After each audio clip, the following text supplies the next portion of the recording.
दोस्तों, जैसा कि हम सभी जानते हैं, डीसी तो पहले से ही डूबी हुई है और मार्वल की भी हालत कुछ अच्छी चल नहीं रही है। उम्मीद यह है कि सामने जो स्पाइडरमैन रिलीज़ हो रही है उसे दर्शक कुछ ज़्यादा ही प्यार दे और मार्वल फिर से अपनी पोजीशन बरकरार रखे। लेकिन दोस्तों, जहां पर डीसी और मार्वल ख़त्म हो जाती है वहीं पर ये कॉमिक्स स्टोरी शुरू होती है। जी हाँ दोस्तों, गर्क एनिस और डेरिक रॉबर्टसन की ये सीरीज़ एक्चुअल में सभी पर भारी पड़ती है। जी हाँ दोस्तों, मैं बात करने जा रहा हूँ द बॉयज़ सीज़न 5 के बारे में, जिसे फाइनली रिलीज़ कर दी गई है अमेज़न प्राइम वीडियो पर। इसकी फ़िलहाल अभी तक सिर्फ 2 ही एपिसोड रिलीज़ की गई है और दोनों ही एपिसोड लगभग आपको 1 घंटे की लगने वाली होगी। दोस्तों, इसकी दोनों ही एपिसोड में आपको सेक्सुअल चीज़ें नज़र आने वाली होगी, प्लस न्यूडिटी भी नज़र आने वाली होगी और इसमें आप ब्रूटल चीज़ें भी देखने वाले होंगे। इसीलिए आप इसे किसके साथ देखते हैं और नहीं देखते हैं, ये पूरी तरह से आप ही डिसाइड कर लीजिए। इसकी कहानी की शुरुआत होती है फिर से होमलैंडर से, जो कि अपनी छवि को इस बार अपने स्टेट के लोगों के सामने सुधारना चाहता है। हम तो सभी जानते हैं कि होमलैंडर की करतूतें असल में क्या है, लेकिन इस बार वो इलेक्शन में खड़ा होना चाहता है और वो अपने पूरे देश का दायित्व अपने हाथों में लेना चाहता है। लेकिन उसकी ये दिलो ख्वाहिश पूरी हो पाती है या फिर नहीं हो पाती है, ये तो बात की बात है। लेकिन दूसरे ही तरफ बुचर, जो कि किसी भी तरह से होमलैंडर को ख़त्म कर देना चाहता है।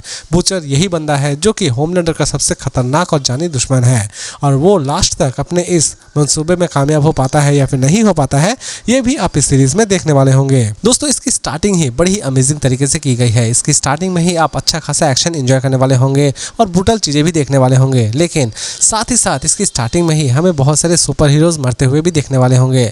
इवन कुछ नए सुपर हीरोज़ ऐड होते हुए भी नजर आने वाले होंगे। दोस्तों, ये एक ऐसी सीरीज़ है जिसमें आपको सुपर हीरोज़ की कोई कमी नज़र नहीं आने वाली होगी। अजीबोगरीब पावर्स लेकर ये सुपर हीरोज़ बनते हैं और यकीन मानिए ये सभी सुपर हीरोज़ दर्शकों को बहुत ज़्यादा पसंद भी आते हैं। कुछ ऐसे भी सुपर हीरोज़ हैं जो कि एक्चुअल में डीसी से मिलते जुलते लगते होंगे। इवन कुछ ऐसे भी सुपर हीरोज़ हैं जो कि मार्वल से भी मिलते जुलते लगते होंगे। लेकिन यकीन मानिए, जहां पर द बॉयज़ की बात आ जाती है तो ये अपने में ही एक सुपर बेस्ट कॉमिक्स कॉन है। दोस्तों, इसकी स्टोरी सच में अमेजिंग बनाई गई है और इस बार भी ये सीरीज़ आपके लिए एक पैसा वसूल सीरीज़ होने वाली है। जी हाँ दोस्तों, इस बार भी इसकी स्टोरी आपको बहुत ही ज़्यादा स्ट्रॉन्ग लगने वाली होगी और सीरीज़ आपको किसी भी तरह से बोरियत फील नहीं करवाएगी। इस बार इसमें आप अच्छी खासी एक्शन के साथ साथ एक पॉलिटिकल वॉर भी देखने वाले होंगे। अगर आप पॉलिटिकल एंगल किसी सीरीज़ में देखना पसंद करते हैं तब तो यह सीरीज़ आपके लिए एक अच्छी और बेहतरीन सीरीज़ हो सकती है। जी हाँ दोस्तों, होमलैंडर इस बार तो फाइट तो कर ही रहे होते हैं, लेकिन दूसरे ही तरफ वो अपने छवि को भी सुधारने की कोशिश करते हैं।